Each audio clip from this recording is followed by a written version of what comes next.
Hello and welcome. My name is Giverson Minor, and this is One-on-One with South Africa's economist, Bajabulile Swazi Tshabalala. She's vying to become the next president of the African Development Bank to replace the outgoing president, Akinwumi Adesina of Nigeria. Thank you for making time for Kenya Broadcasting Corporation, and welcome to Kenya. Thank you. Is this your first time in Kenya? No, I've been to Kenya several times, and I've been here for work, and I've been here for holiday, and I've always had wonderful experiences. So it's a pleasure to be back. Where were you coming from when you landed in Kenya? Are you coming from another country? Yes, of course, we are in the middle of the campaign of visiting different countries, soliciting support. I'm here with the President Ramaphosa's special envoy, Ayanda Dlodlo, and we just came back. We just came from Ghana. Yeah. Why do you think you're the best fit for this job of the president of the African Development Bank to replace Akinwumi Adesina of Nigeria? Where do you think you should be the next president? So first of all, let me just clarify. I joined the bank in 2018 as the Vice President of Finance and CFO. And then I was promoted in 2021 to be the Senior Vice President of the bank. So I was at the bank for a total of 6 years, and I worked with President Adesina throughout that 6-year period, and I think he's done a remarkable job for the African Development Bank. But I do think that, we find ourselves in a very complicated geopolitical world. And I think it's quite clear that traditional ways of funding development have to change. We know that a lot of the traditional donors to development institutions are facing their own challenges. And we know that over the last 15 years, in fact, and even more, overseas development assistance has been dropping. So what I'm interested in is exploring ways in which we can innovate when it comes to finance, and also how we can, as an institution, also improve our delivery. Because as you know, the G20 set up a working group to look at MDB reforms. And one of the things that they wanted MDBs to do is to be more efficient and effective. And I'm very interested in doing that because I think Africa needs the African Development Bank to deliver very quickly and to be agile as well. So I think what I bring to the African Development Bank is years of private sector experience. And if you think about the fact that we have to start mobilizing financial support from the private sector, I understand how they think. I understand what they require to be able to finance development at the scale that we require. So that's number one. Secondly, I think that as a former insider in the African Development Bank, I understand how the organization works. I understand its challenges.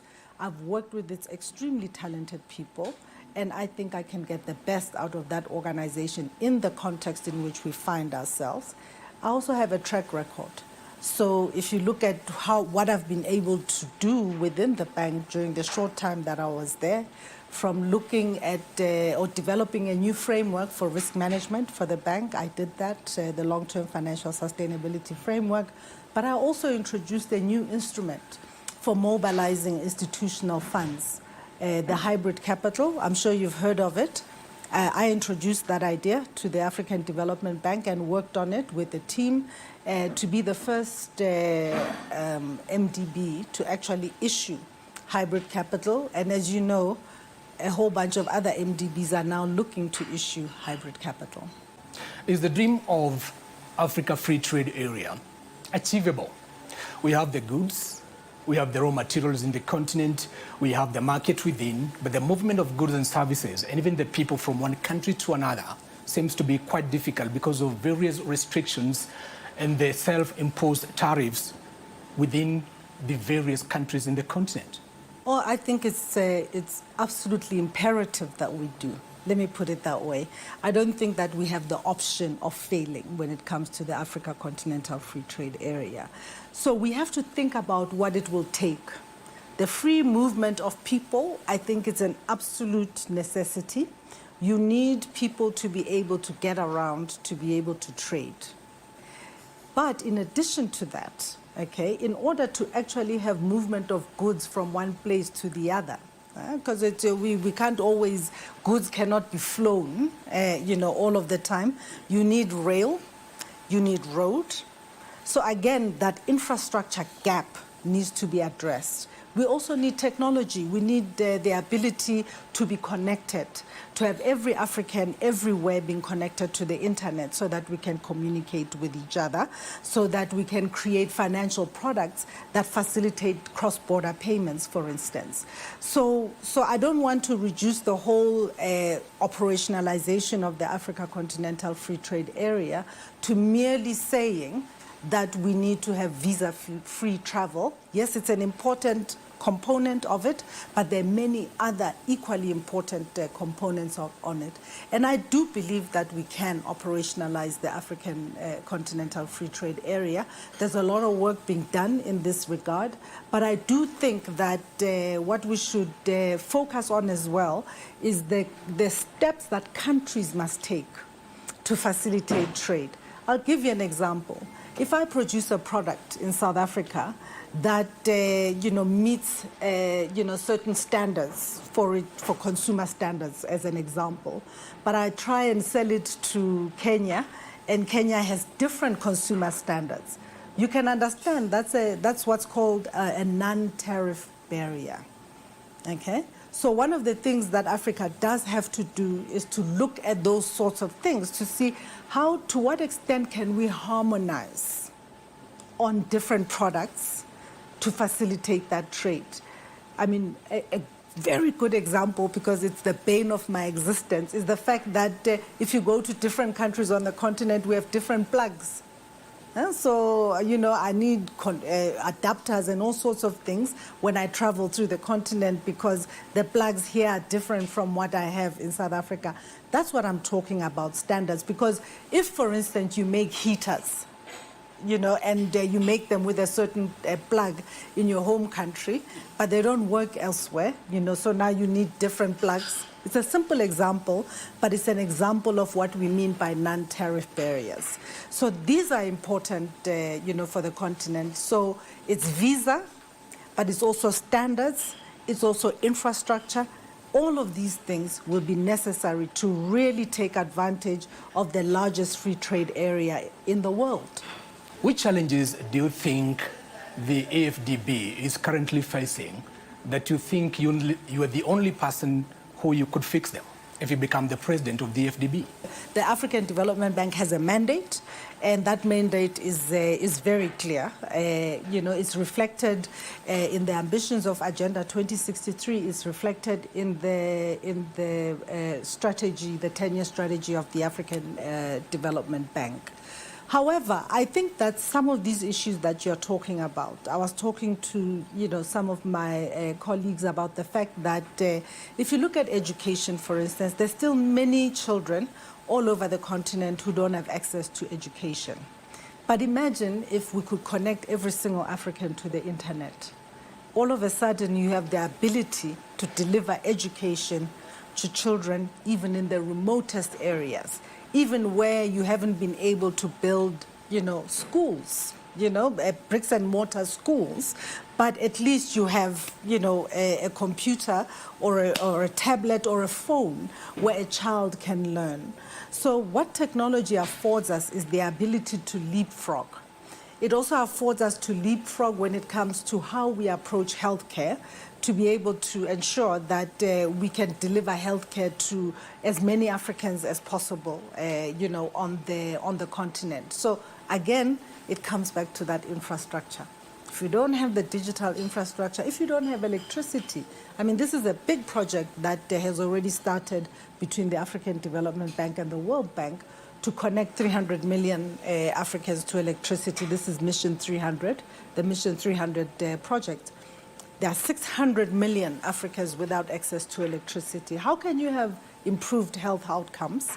How can you have improved education outcomes if you don't have that basic infrastructure available to every single African? So I think in terms of the priority, my view is that the African Development Bank needs to really focus on making sure that we address those infrastructure gaps and we are able to mobilize funding to fund those infrastructure gaps. Since its inception, the African Development Bank has financed over 167 projects in Kenya to a tune of $7.8 billion. To tackle youth employment, the AfDB boss, the current president, Akinwumi Adesina, was in Kenya 2 weeks ago, and he promised to pump $309 million to tackle youth unemployment in Kenya. Now, what assurances do we have as a country that this program is going to continue under your leadership? So, you know, the African Development Bank is an institution like any other.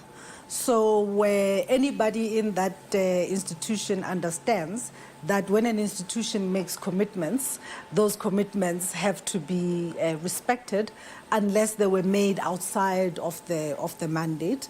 As far as I'm concerned, I think, if I'm not mistaken, this is all part of the Youth Entrepreneurship Investment Banks, which is an approved strategy of the African Development Bank, one that I particularly like as well, which is really supporting young entrepreneurs to go, you know, from being small entrepreneurs who were, you know, surviving hand to mouth to growing. And I think that there are ways that we can do that in partnership, you know, with others, and to provide not only financing, but also technical assistance, which is also just as important for young entrepreneurs. So absolutely, I think that, you know, my view is that, in fact, coming into the bank, I would look to see how many of those approved projects are actually being implemented at the speed required. Madam Swazi, corruption is one of the biggest challenges this continent continues to face, because various countries or governments, some of them, it's been reported that they have embezzled the funds or they have failed to implement the projects that have been funded by the African Development Fund. What will you do to this problem? How will you address this problem if your bid becomes successful on 29th of May, 2025? So first of all, I don't know how true that is. You know, the multilateral development banks have very strict standards for dispersing money. So I cannot believe that money was dispersed to a project corruptly, and then we kept giving that project, you know, money. It wouldn't happen in our system with the independent evaluation system that we have in place. So we have independent evaluators that come, review every project that is undertaken, and report publicly, by the way, to everyone.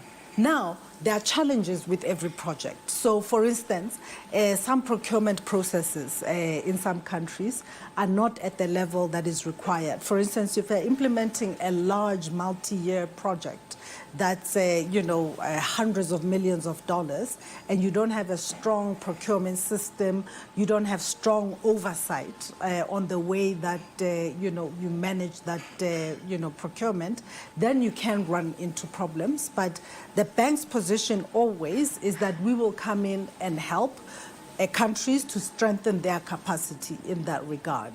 So where corruption is a problem in Africa, I'm not denying that. I'm just trying to clarify that I'm not sure if that's a fair characterization for AfDB projects. So on the rest of, you know, just corruption in general, of course it's a problem. Of course, it's a tax. I mean, that's the way you need to look at corruption. It's a tax on citizens. And to the extent, you know, that we can, we should eliminate it. Because these are funds that could be used for the development of Africa. These are funds that could be used for the healthcare of Africans. These are funds that could be used for the education of Africans and implementation. So as much as possible, it should be eliminated. But this is not something that the African Development Bank can do alone. You know, I think that there's a role for citizens to play, and there's a role also for government to focus on improving the oversight to make sure that this kind of corruption cannot take place. And finally, how do you rate the success of the African Development Bank over the years, or the years you've known it, or since its inception? So the bank has been around for 60 years. In fact, it celebrated its 60th anniversary last year.